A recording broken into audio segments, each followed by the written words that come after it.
Passengers and Polish. Nancy is a guard's daughter. She was working on Skarloey with some polish and a rag. "Wake up, lazy bones," she said severely. "Your brass is filthy. Aren't you ashamed?" "No," said Skarloey sleepily. "You're just an old footspot. Go away." She tickled his nose. "Renes comes home tomorrow. Don't you want to look nice?" Skarloey woke suddenly. "What? Tomorrow?" "Yes, Daddy told me. I'm going now." "Nancy, stop. Do I look really nice? Please promise me again. There's a good kind girl." "Now who's an old fusspot?" laughed Nancy.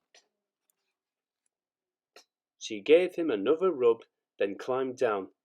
"Aren't you going to polish me?" asked Duncan. "Sorry, not today. I'm helping the refreshment lady this afternoon. We must get the ices and things ready for the passengers on Skarloey's 2 o'clock train. Never mind, Duncan. I'll give you a good polish tomorrow." But Duncan did mind. "It isn't fair," he complained. "Peter Sarn gets a special funnel, Sir Randall special wheels, passengers get ices, and I'm never even polished." This, of course, wasn't true, but Duncan liked having a grievance. He began to sulk. That afternoon, a message came from the station by the waterfall. "One of Skarloey's coaches has come off the rails. Please send some workmen to put it right." Duncan was in steam, so he had to go. "All this extra work," he grumbled. "It wears an engine out." "Rubbish," said his driver. "Come on." The derailed coach was in the middle of his train, so Skarloey had gone on to the top station with the front coaches. Duncan left the workmen and brought the passengers in the rear coaches home. He sulked all the way. He arrived back just in time for his 4 o'clock train. "I get no rest, I get no rest," he complained.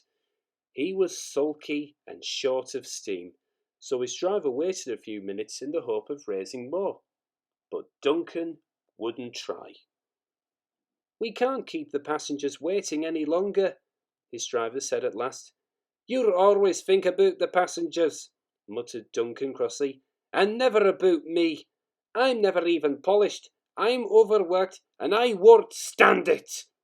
He grumbled away, brooding over his wrongs. Duncan made heavy weather of the journey, but at last they reached the viaduct. This is long, high, and narrow. No one can walk on it when a train is there. "Come on, Duncan," said his driver. "One more effort and you'll have a rest and a drink in the station." "Keep your old station," said Duncan rudely. "I'm staying here." He did too. He stopped his train right on the viaduct, and nothing his driver or fireman could do would make him move another yard. Skarloey came from the top station to haul Duncan and his train to the platform. The passengers were very cross.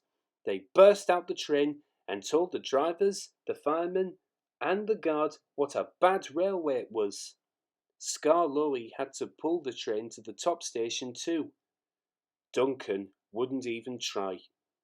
The Finn controller was waiting at the shed for Duncan that evening. He spoke to him severely, but Duncan still stayed sulky. He muttered to himself, "More polish, more passengers," in an obsolete sort of voice.